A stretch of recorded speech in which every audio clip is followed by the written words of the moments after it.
and welcome to the latest in our digital dialogue series. And this is techUK's festive special. If you didn't know by the jumpers, it's Christmas coming, and we are delighted to be talking with founder and CEO of Academy, Ashley Ramrachia, today about his journey and about his opinions on what's going on in the tech sector and what is coming next. Ash, thank you so much for joining us and for your time today. Oh, no, my pleasure, Matt. It's lovely to be here and looking forward to the conversation. Perfect. Ash, for those viewing, could you tell us a little bit about your role and what Academy does? Yeah, sure. So I run Academy. We're a sort of early stage technology startup, about 3.5 years old. And what we do is we design, build, and operate a network of academies that are embedded inside of organizations that let those organizations build their own critical technology talent and capability. And we have probably two novel innovations, if you will. The first is that we've developed a method that very accurately predicts if someone will be successful in technology, and that requires that person to have zero background or experience in tech or education before, and so that unlocks a brand new talent pool. And then we are able to sort of reverse engineer a sort of the specific business and technology environment requirements in a company and turn that into trainable programs. So we can build very customized programs that teach people the business and technology context they need to be successful. Amazing. That's great. And where are you based in the UK? Yeah, so I'm up here in Manchester, in the Northwest. I've been up here for nearly 20 years now. Excellent, brilliant. And you know, as head of nations and regions, we are always delighted when we're speaking with those who are leading tech across the UK, because it's more than just London, as we keep on reminding people. Certainly is, yeah. So let's get into it, Ash, and I'm going to start with one of those big questions. What do you see as some of the biggest challenges for the tech sector coming up over the next couple of years? Yeah, it's actually an interesting phrasing of question. Because you know, you say the tech sector, and that's probably how we identify ourselves at Academy as well. We're sort of a technology startup company, but I think tech is, of course, permeated through all industries and all sectors. And actually, many of our partners are, I guess, could be traditionally regarded as non-technology companies that are now building very substantial technology capabilities themselves. So that's a kind of first point. But in terms of the challenges, I think the pace of change is getting bigger than ever, or faster than ever. I think you only have to look at the recent events in AI to see this. And I think a big challenge ahead will be around sort of the impact on the workforce. So, you know, what's going to happen to jobs, both in terms of sort of jobs being potentially at risk as the speed of technology automation sort of increases, and what kind of new jobs are being created. And I think companies figuring out what to do with their workforce, how to transition people from maybe declining roles to future roles, how to think about bringing in new talent. These are getting much harder questions to answer because of the change. Yeah, and you talking there about that talent, but also the tech sector being not just those traditional tech companies, but actually every company that's there. Are you, when you're speaking with different companies, different people, are you seeing that the concerns are very different on those challenges and the skills that are there, or is it some of the same concerns that they've got? Yeah, good question. I think the concerns probably are somewhat similar, and the thinking on how to address the concerns seems to be quite different. So, and what I mean by that is, universally, whether you're a pure tech company or a FTSE 100 sort of traditional institution or anything in between, access to talent seems to be a universal topic. If it's not the #1 item, it's in the top 3 items of any agenda, any meeting, you know, at board level. And so that's something, I think that's a universal thing. But I think the responses are quite different. So in the sort of traditional sort of bigger corporate FTSE 100s, top, you know, or government, access to talent has always been an issue, technology talent. when you factor in representation, so building a workforce that reflects the communities or societies that you're operating in, it becomes an even bigger challenge. And I think that's a challenge that sort of larger companies take more seriously, or maybe because they have to, because of sort of regulatory or whatever. And so that drives a different set of thinking about what the solutions might be, is what we've seen. Yeah, I think that's a really, really interesting answer, because sometimes, you know, for SMEs, it's all hands to the pump. And I think bigger corporates can change their approach, but can they change their approach quickly? Yeah. Absolutely. Well, and thinking as well, looking ahead and that sort of future gazing here, tech innovation, you mentioned AI, not me, you brought up AI. So the tech innovation that's coming up over the next couple of years, what do you see as being some of the most exciting changes, and maybe some of the most exciting changes for skills as well? Yeah, I mean, you can't help but think about generative AI's impact as it continues to sort of develop. What we're seeing is that with smart use of the new set of tools that are available, these sort of co-pilot technologies,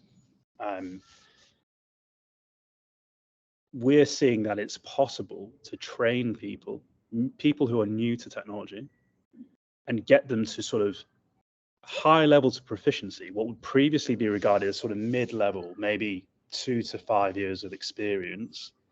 It is possible to get people to that sort of output if you teach them how to use these sort of co-pilot tools very quickly, within 6 or 12 months, not 3 or 5 years. And I think that's extremely interesting, because one possible outcome, if you follow this through, is that you may end up seeing far less demand for people with 5 years experience who might command a certain type of salary, when you could potentially get the same work done for less money and less experience, but the same sort of output. And I think that's very interesting, because that's going to have two impacts. One, I think it'll open the door to many more people joining the industry and getting paid, you know, good money to do fulfilling jobs of the future. But the type of person who gets access to these jobs might look more representative of society. But it'll have some downstream effects on the sort of mid-level workforce as well, potentially. And just there, you know, I think sometimes we've come across discussions where there's a quality versus experience trade-off. What you're saying there is that these new innovations can eliminate that potentially as well. So you're going to get high quality, perhaps with less experience. I'm not saying no experience, but less experience. Yeah, for sure. And I think it's an important distinction. The idea of proficiency and experience are two different things in my view. I could have 5 years experience of playing the guitar, for example, and possibly no one would want to listen to my output. Whereas, and so I think if you look at that in a professional setting, we think quite heavily about proficiency. What are the sort of skills and capabilities, and then the actual output, what work can be produced, versus sort of years of experience, which maybe has been the old shorthand for quality. Yeah, absolutely. Yeah. And turning to yourself then, Ash, and thinking about you and an academy and your job, what is the most exciting part of your job, you know, on a day-to-day basis? What do you love the most? Two things, but in the sort of biggest, by far, the most satisfying, the most rewarding, the most exciting bit of the job is actually seeing the impact you can make on people's lives. So what we get to do is work with great organizations and help them change the way they're thinking about hiring and training. And what I mean in particular is that in the tech sector, using your words, historically companies have hired through a method of screening people out. And so what I mean by that is you might say, hey, we need someone to have 5 years of experience, or we need them to have, say, a computer science degree, or, you know, name your sort of entry-level criteria. You might set a high barrier to entry, and if people don't meet that, you screen them out. They can't be considered for the jobs. What we're doing at Academy and what we're helping our partners to do is screen people in based on their potential. to say, okay, we're going to waive the requirement for experience or a specific background, and instead we're going to focus on what we're going to see someone for what they might become rather than what they are now. And so we get to help companies, screen in, not screen out. And what that does is it opens up opportunity to people who ordinarily wouldn't have had that chance. And so what we're seeing is companies hiring more women, or people from a sort of minority ethnic background, or people who historically have come from a lower socioeconomic background. Maybe they've been on free school meals here in the UK. And so we get to be at the sharp end of seeing some incredible outcomes where people are changing their lives, their trajectory, they're moving from one brackets of earnings to another, and they didn't think that was possible before, because we're helping companies change, the way they do it, thinking about things. And so that's hugely rewarding because you get to see the impact and feel it. Absolutely. And I love that you said there, screening in, not screening out. And I think particularly when we look at things through a social mobility lens, we haven't often talked enough about those people or children who've been on free school meals and the potential that's there. I think we talk a lot about, men and women, men and female in the tech sector. I think we talk a lot about, Black and minority ethnicity and diversity. But actually, social mobility has probably been a bit underplayed. Obviously, the opportunities you give people, you're changing that. That's shifting on a day-to-day basis. Yeah, and look, we've seen this. We've seen this happen inside of companies. So we've seen organizations we partner with reskill and redeploy existing colleagues from functions like customer services or delivery drivers in one instance, who are hourly paid colleagues on a sort of lower paid, sort of less secure career. And we've seen those people convert into, pretty well paid white collar professional technologists sort of jobs. And that is internal and social mobility happening in action within an organization. And so we're proud of those outcomes, because if you get a chance to lift someone from a declining role, if you look at the AI's impacts on, say, frontline services over the next decade, into a future role where there's going to continue to be good demand and good conditions, that's a great outcome for the person because they change their opportunity set. It's a great outcome for the company because maybe the person has gone from creating 30k of value to 130k of value to the company itself. And it's a great outcome for sort of society more broadly because more taxes being paid, that the local in the north or whatever people. So this is a situation where the people, an individual, the company, and society all win together. It's a universal win, absolutely. And obviously, you're CEO, you're leading academy, and there's a huge amount of work that you're doing. Think about you growing up and your own journey. Was there somebody who inspired you growing up to think about tech and taking on this mission, or was there a moment or something that happened? Yeah, good question. I mean, look, so I guess I strongly identify with trying to change your opportunity set in life to try and get on. I grew up in inner city London. I've been in Manchester for 20 years, but the early part of my sort of childhood and teenage years were in London, and pretty underprivileged area, countless state kids, free school meals myself for periods, but always the mindset from parents of like, hey, this is a temporary thing. We're trying to, move on and move on. So ambition was always there to sort of try and get ahead. Yeah. But growing up as I did, it was sort of, it didn't seem possible to get into the prestigious careers of that era, banking and consulting, or being a barrister, where people are wearing wigs and look really old and all white and quite posh. All of these things seemed entirely inaccessible. And so I was thinking,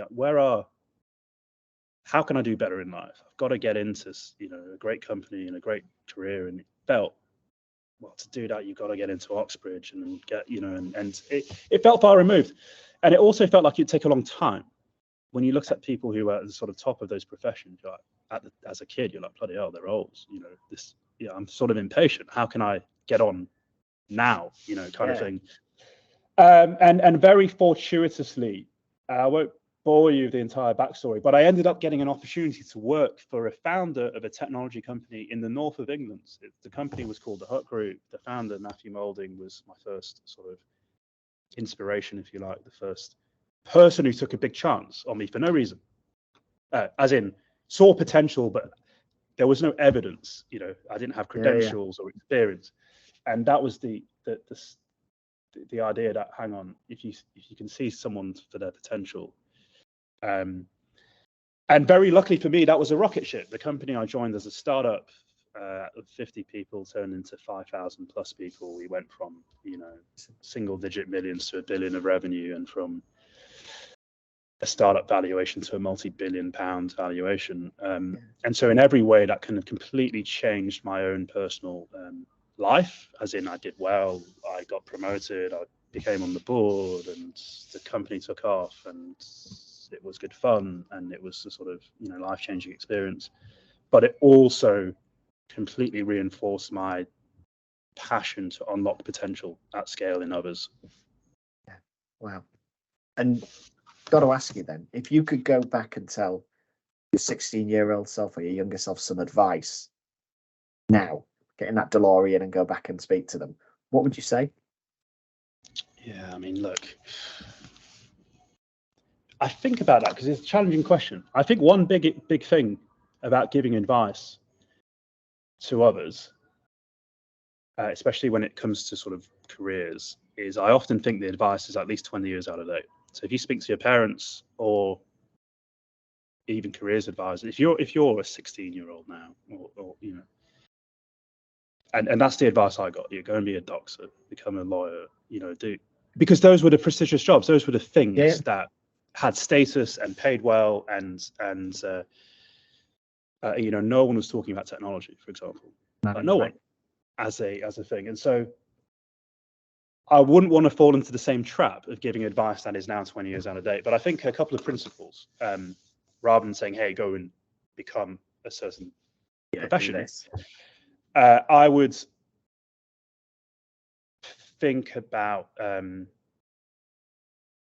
finding an area where you can see some action. And what I mean is, if I decided to become a consultant or an investment banker or a whatever, you know, a milk round professional in one of the blue chips, that is very competitive. You're joining dozens, hundreds, potentially thousands of very smart, driven, ambitious people hustling for the same sort of outcomes. And whether you're doing the work or someone else, it doesn't make a difference. You're not creating sort of value. And so it's competitive. You have to work bloody hard. And maybe the prize isn't that great at the end of that. And so maybe find something where there's far less competition. People aren't really, it's a bit contrarian. People aren't thinking of it. The break I got is I ended up in basically the HR field, people, recruitment, HR. Now, it turned out that wasn't a place where like lots of top talent was joining. You know, the best people didn't aspire to go and be a HR professional. And actually it created an opportunity to get ahead faster, especially in a technology context. And so I think, find the spot where what you do can really make a difference, because then you can be rewarded for it. And find the spot hopefully where it's slightly less competitive, where less people are thinking about doing it, so you can get to the top quicker. I love that. Find your own sweet spot. Don't follow everybody else's. I think that's brilliant. Absolutely. And one last question before we close, because it is a festive special, Ash. Santa, what's he bringing you for Christmas, or what would you like Santa to bring you for Christmas? I don't know, a 6-pack. I'll have too many mince pies, and you know what? Christmas will be different for me this year. So today, actually, my newborn baby daughter turns 12 weeks old, and congratulations! Our first. Thank you very much. And we're extremely excited about the sort of that festive period together as a sort of young family for the first time. and it changes your perspective. You're not really bothered about anything for yourself, and so you know, we're not doing presents this year as a, you know, it's just all about the little one, and I think that's much more exciting than previous years. I got my own little one who's a little bit older, but I was in your shoes last year and last Christmas, and it's a really magical time. And I know many people who are listening have got their own kids, and your perspective on Christmas completely changes as well. Yeah, hence the jumper. You wouldn't have caught me in one of these things, you know, last year. I'd have been a bit of a Scrooge, but now, you know, it's all exciting because you're seeing a little one, you know, experience everything for the first time, and that's very cool. Yeah, well, it's a really, really great message to finish on that. Ash, thank you so much for your time. Brilliant to speak with you. Have a Merry Christmas, and look forward to speaking again and catching up with you very soon. Thanks for this great conversation, Matt. Look forward to seeing you soon. And in the meantime, enjoy Christmas. See you soon. Thank you. Bye-bye.